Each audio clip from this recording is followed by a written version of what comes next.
Hello. I've been looking around a lot lately, and I've discovered that people and things surround us at every turn. The cavalcade intends bringing this stuff to the screen.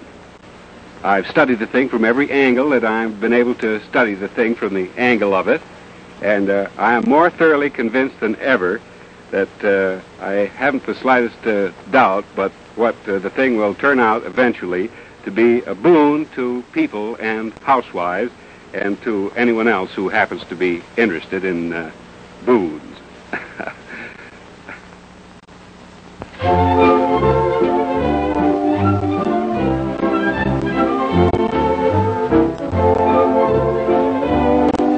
Up in the little town of South Norwalk, Connecticut, in this modest little home, lives John Pern, dynamic personality and inventor. For years, John was known only to the members of his own community, but overnight he has sprung to fame by an invention which solves one of civilization's most vexing problems, the telephone booth.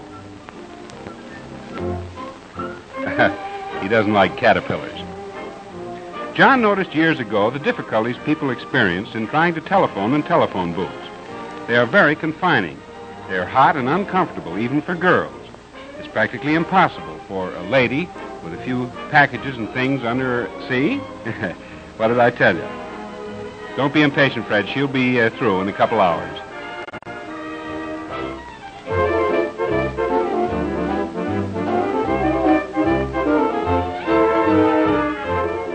Now, you take our stout friend here. Ah, he made it. Up, he dropped his nickel. Perhaps you, too, have been in this same position and can sympathize with this chap. Oh, look at all that sweat or perspiration. John Pern has devoted the last 10 years of his life in an attempt to correct this telephone evil. And here in this little laboratory, after many heartbreaking failures, he has at last succeeded in perfecting his remarkable idea.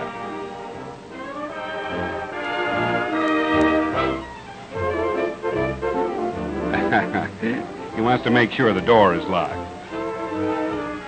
Mr. Pern, will you explain to us why your telephone booth is an improvement over the stuffy little booths now in general use? Well, I just put the telephone on the outside of the booth. Simple, isn't it?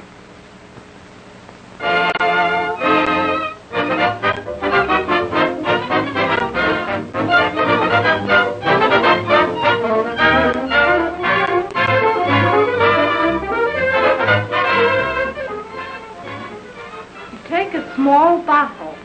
You can't do it with a big one. And you break it up in little pieces. Then you paint each piece gray. Then you shellac them and let them dry for 24 hours. Then you shellac them again and let them stand for 24 hours more. And when you get through, they look just like fish scales. Would you mind repeating that again, Mrs. Fenny-Bessie? Yes, surely. You take a small bottle. You can't do it with a big one. And you break it up in little pieces. Then you paint each piece gray, shellac them, and let them dry for 24 hours. Then you shellac them again and let them stand for 24 hours more. And when you get through, they look just like fish scales. I see. You take a small bottle. Yes, thank you very much, Mrs. Fenny-Bessie. You can't do it with a big one. And you break it up in little pieces. Thank you. Then you paint each piece gray, then you shellac them, and let them stand for 24 hours. Yes. Then you shellac them again, and let them stand for 24 hours more.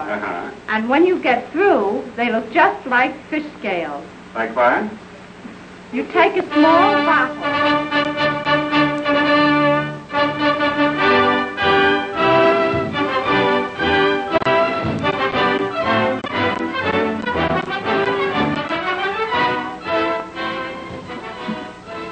Senator Wapsaddle, will you kindly tell the public something of the aims and purposes of the new bill recently presented to the Senate under your auspices? Senator Wapsaddle has just recently presented this bill to the Senate, and it has brought nationwide attention. Senator Whapsaddle was born in a little log cabin in Kentucky many years ago, and it is largely through the senator's untiring efforts that legislation is what it is today. This bill, called the Whapsaddle Plumbing Bill, provides, briefly, that plumbing in dwellings, instead of turning at right angles at floors and ceilings, will curve at that point.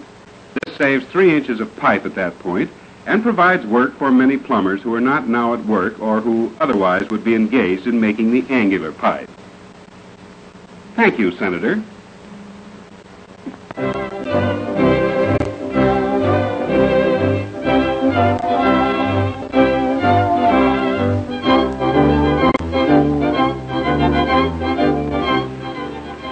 When my daughter Barbara was 2 months old, we heard strange sounds coming from her one day. At first, we were nonplussed until it dawned on me that we were listening to the first outburst of a child prodigy. She was born practically toothless, which caused a slight impediment in her speech. But I corrected that by placing rocks and pebbles in her mouth when she tried to talk. She not only recites today high-class literature, but poetry as well. Recite for the cinema pictures, Barbara.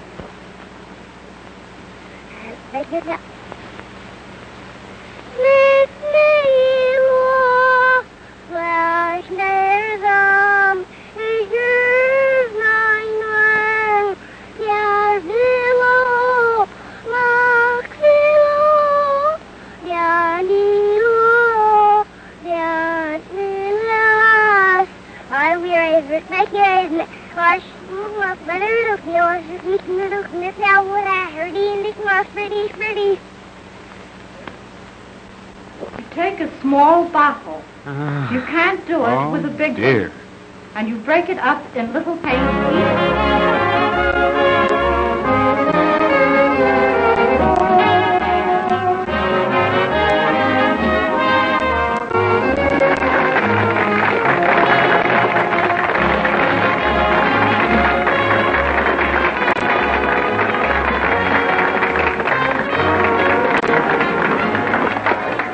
Colonel Stoopnagle, because of the good work you're doing for men and women who might not otherwise attain recognition, I desire on behalf of myself and my staff, the citizens of this state, the American people in general, to present you with this little token of our esteem and regard, this check for $100.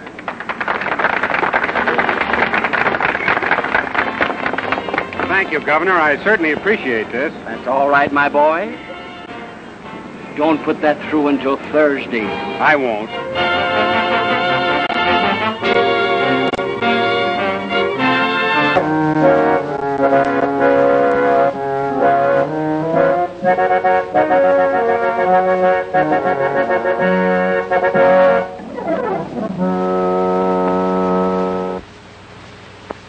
Hello. Perhaps you people in the theater here would like to know how we take these pictures for the cavalcade of stuff. I'll explain to you. This is a camera, the whole thing. The pictures come in this end and go out, and then if you want to take any stuff that's down, you make the camera go that way, and if you want to take it up, you make the camera go that way. And this thing goes up like that and doesn't stay. The tripod here keeps the camera from falling over sometimes. Sometimes it falls. Then, if you wish to see the film, which is inside, you just press these buttons here. If I can just find them. There it is. The picture we're going to show you now is called Why Women Sin. It's a mystery, picture.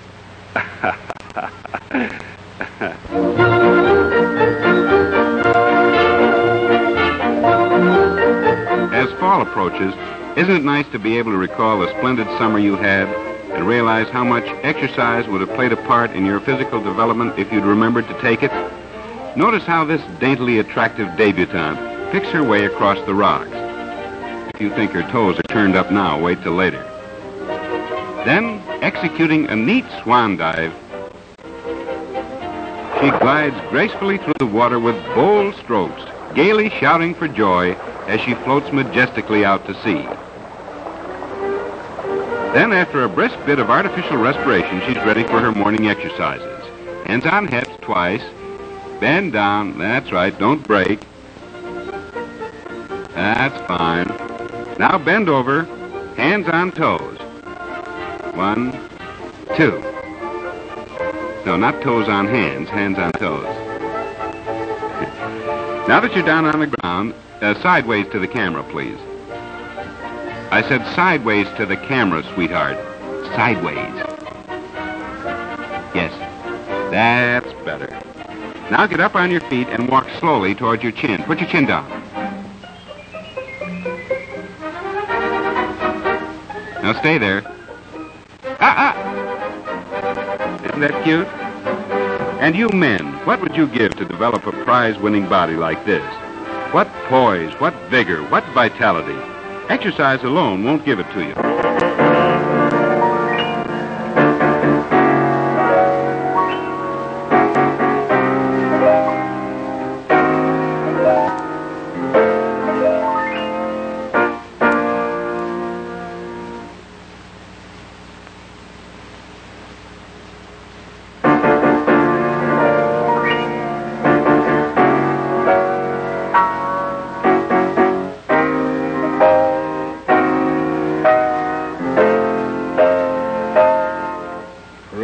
Tramp, tramp, the boys are marching.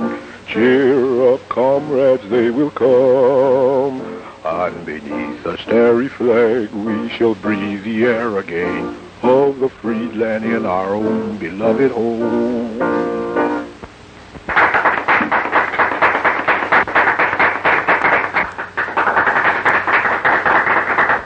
Thank you. Thank you.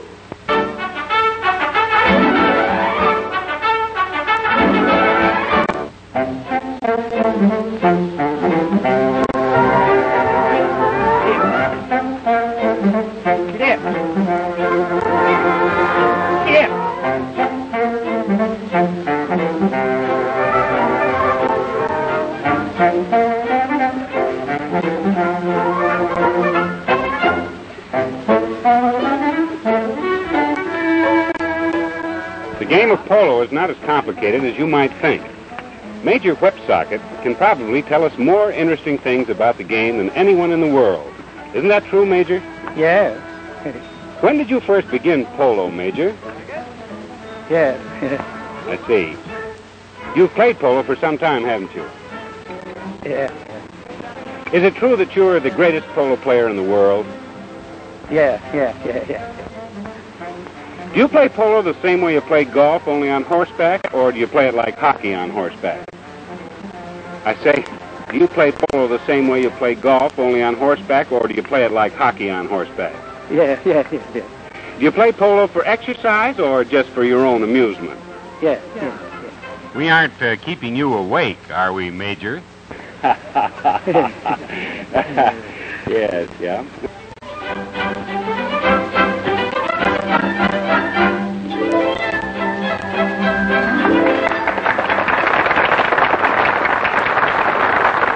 My friends, we are gathered here today on the 25th anniversary jubilee of the State Amusement Park to honor a brave man, Colonel Dukenick.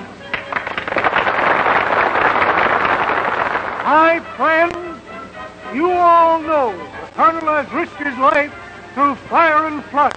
He has faced savages and wild beasts in the jungle without a tremor. He has laughed in the face of death and destruction to bring you these unusual items to the screen. Colonel, we're going to give you a reward of minutes, a great privilege. We're going to allow you to test our new roller coaster. You are to take the first ride. There's a 90-foot drop that we're a little uncertain about. This way, Colonel.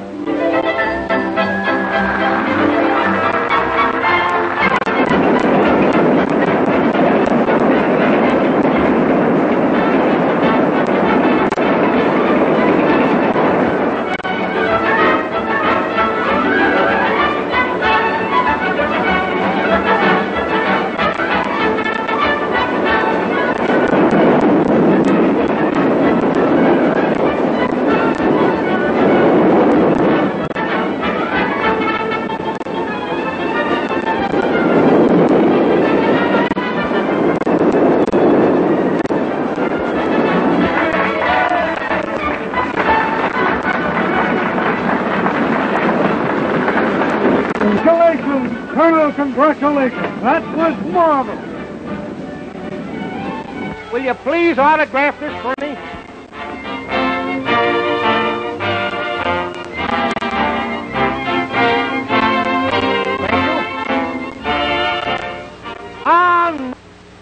I thought you was Babe Ruth.